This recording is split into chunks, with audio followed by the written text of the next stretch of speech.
Hi guys, welcome to another video. Recently I had the opportunity to test out the Sony A7V along with the Sony 100mm f2.8 macro lens. There's a lot of hype around this camera as well as the lens, so I was very excited to get out there in the field and test it out. It's also a very expensive setup. The camera body will cost you £2,800 and the lens will cost you £1,400. But is it actually a good camera for my style of macro photography? After spending some time with it, there's a few things I absolutely love and a few things that surprised me.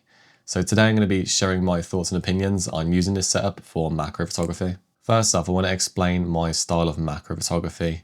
So I shoot handheld 90% of the time, and the reason for that is because I'm photographing skittish subjects like insects, and I use a flash and diffuser because this allows me to freeze the motion and allows me to shoot handheld. Because of that shooting style, some features matter more to me than others, so I'll be talking about those throughout this video. I shoot all of my macro photography on micro four thirds, specifically the OM1 and the Mzuiko 90mm 2x macro lens.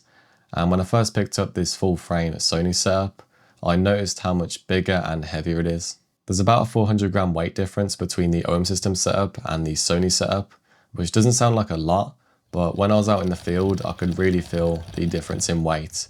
When you're getting your camera in really awkward positions and you have to hold still and you're out for long periods of time, you can really feel the strain on your arms. Despite the size and weight, it was pretty manageable out in the field to shoot with. And one thing I noticed is that the grip of the camera just feels really nice. I like how it sits in my hand. Another thing I instantly noticed about this setup is the interesting articulating screen. So most cameras will just have a regular articulating screen that flips out to the left, but this one, you can actually look straight down without flipping out to the left. So that makes it very useful for photographing things that are very low to the ground or in tight spaces, because I've had it a few times where I've tried to pull out my screen and there's like a wall or an object on the left and I'm not able to pull out my screen and it's very awkward.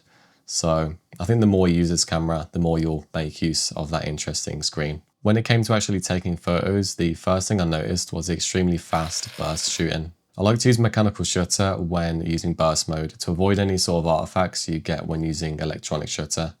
And I actually realized that this camera shoots at 10 FPS. For some reason, I thought it was shooting a lot faster, but it turns out it's 10 FPS when using mechanical shutter. It's felt like it was a lot faster than my OM1, but that also shoots on 10 FPS.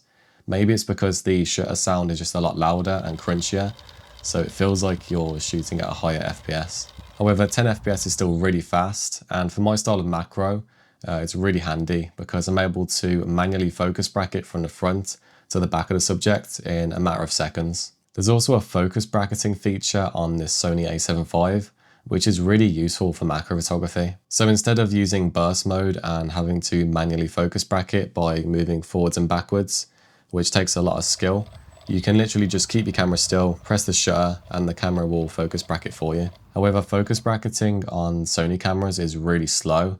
It's around 3 frames per second, so for most of the time, I just shot on burst mode at 10 FPS.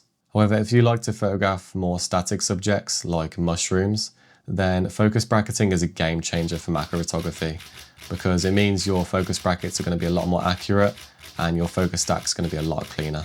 There's also pre-capture in this Sony A7V, which allows you to buffer up to 1 second before you press the shutter, making it great for particular macro subjects like dragonflies or wildlife photography. I didn't find myself using this feature throughout my time with this setup, mainly because for my style of macro photography, I don't use pre-capture. Something I did use a lot and what I was really impressed by was the autofocus. I like to use back button autofocus to quickly set my magnification and initial focus point rather than wasting time turning the focus ring. And while I was doing this, I noticed that the autofocus was snapping onto my subjects really well, and I then realized that this camera actually has insect subject detection. So for some of my shots, I actually relied on autofocus entirely, which I pretty much never do for macro photography because I've never used a camera that can accurately and precisely focus on an insect. Having said this though, I was only shooting just beyond 1x magnification, so it's not a crazy difficult task for the lens and the camera, But if I was shooting beyond 2 times magnification, I feel like this camera would still be able to keep up. Another thing that really helps when shooting out in the field is the image stabilization in this camera.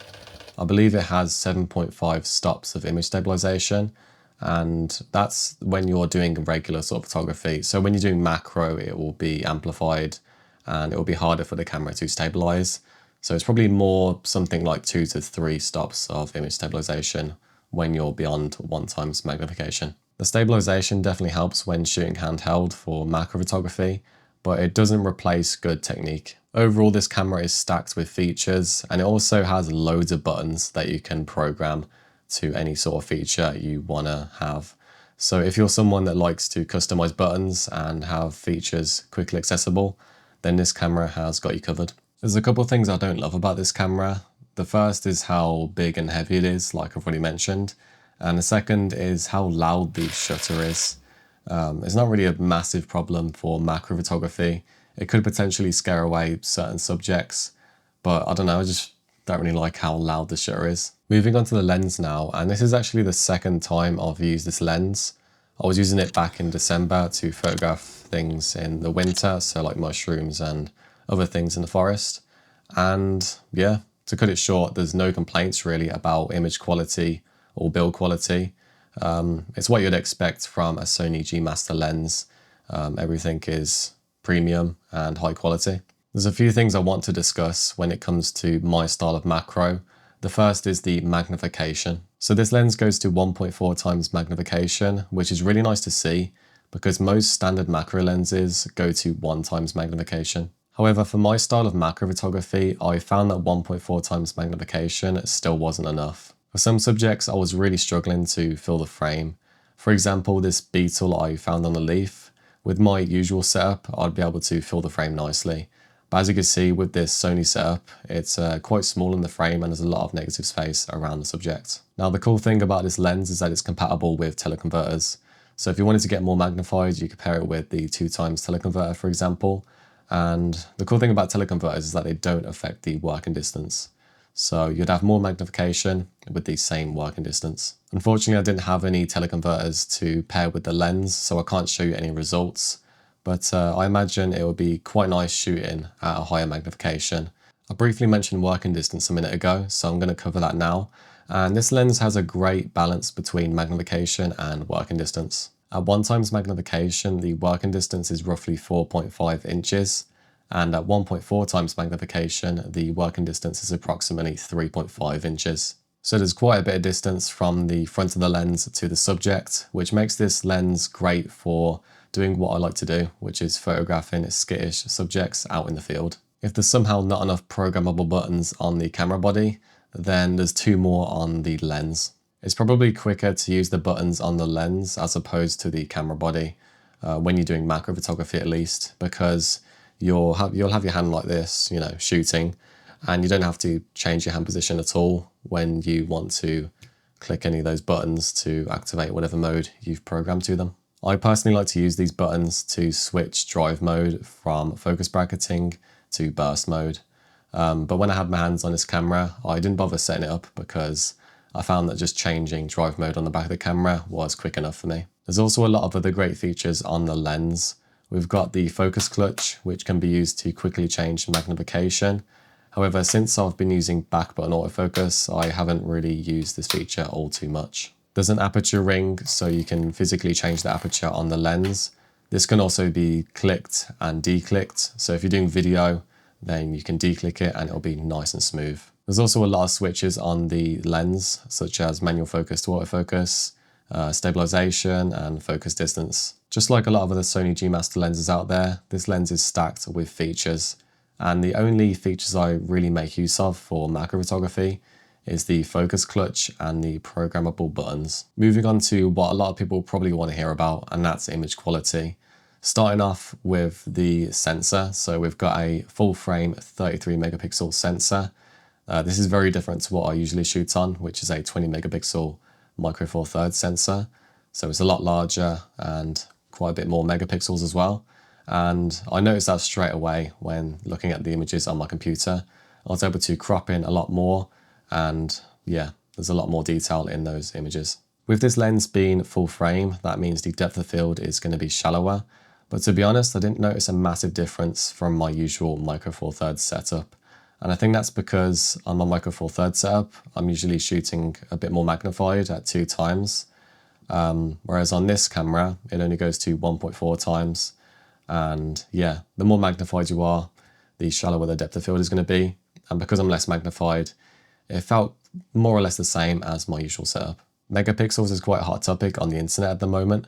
I keep seeing videos of people cropping into high megapixel images, and then people in the comments just saying, you know, go just get a telephoto lens instead. Why are you cropping into an image? But for macro photography, cropping is actually really useful because the more magnified you shoot, usually the more difficult things get because you have to be more precise because of the shallow depth of field. But if you shoot less magnified on a high megapixel camera, you'll have more of your subject in focus, and then you can just crop in later on to fill the frame. This camera has 33 megapixels, which I find to be quite a nice sweet spot. It means it doesn't take up so much room on my computer, and my camera is not buffering, and I'm able to crop in quite a bit as well. Back in December, I tried out the Sony A7CR, which has 61 megapixels, and I found that to be way too overkill. When I do macro photography, I often take thousands of images in one shoot, and if my camera has 61 megapixels, then that's going to fill up an SD card almost instantly. It's also going to fill up my hard drives, and there's also a problem of the camera buffering, and it's also making, you know, the editing process quite slow because each file is so big. So it's really nice that the A7V has 33 megapixels. For my sort of macro photography, it works out really well. I also noticed that the full frame sensor offered a great dynamic range. So when I was editing, I was able to recover the highlights and lift the shadows by a massive amount. I've heard that Sony's color science isn't as good as other camera brands like Canon or Nikon, but when it came to editing the A7V's images, I found that the colors looked really nice. I've heard that they've improved their color science quite a bit over the past few years, so perhaps this A7V has much better color science compared to some of the older models. Overall, these images are really nice to work with, but there is one problem.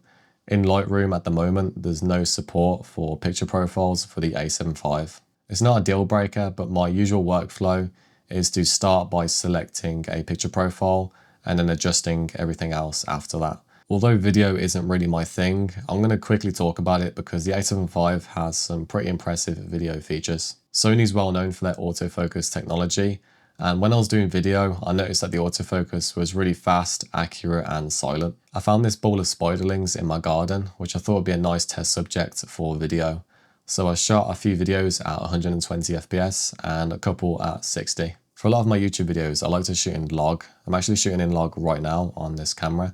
And the reason I do that is because you're able to retain a lot of details in the highlights and the shadows, and you have a lot of flexibility when it comes to color grading later on. When you shoot in S-Log3 on the A7V, you'll have the dual base ISO, so your first base will be 800, which is quite standard, and then your second base is 8000. And this second base is really useful for macro video, because when you're shooting at macro magnifications, it's usually quite dark, you lose a lot of light. So by using 8000 ISO, you're able to let a lot of light into the camera, but because it's the second base, that means it's going to be nice and clean. And when you let a lot of light in, you're able to adjust your aperture to get more of your subject in focus. When I did a few tests in my garden, I messed up the exposure a tiny bit because I'm quite new to shooting on S-Log on Sony cameras. So I actually underexposed the shot a tiny bit, which meant when I was color grading, I had to bump the exposure up quite a bit, which means some of the footage might look a tiny bit grainy. Generally, when shooting on S-Log3, you're supposed to overexpose by about a stop or two. And I must have been using the wrong sort of metering mode, and I miscalculated the exposure. But the more I shoot on S-Log, the more I will get used to it and the better results I'll get. Since my usual macro setup is a Micro Four Thirds sensor, and this Sony setup is a full frame sensor, I thought I'd talk about some of the similarities and some of the differences between the two. So some of the key similarities between the two is that both the camera bodies and lenses have lots of great functions and buttons. You can pretty much set up the camera exactly the same on both systems, despite them being totally different sort of formats. They can both shoot at very high speeds, and with my preference using mechanical shutter, they both shoot at the exact same 10 FPS mechanical shutter. They've also both got great image stabilization, which is handy for shooting handheld. So there's a few advantages the Sony has over the OM System camera. The first being the full frame 33 megapixel sensor. With it being full frame, that means it can deal with low light situations better. There's more dynamic range. The images just have more information to work with.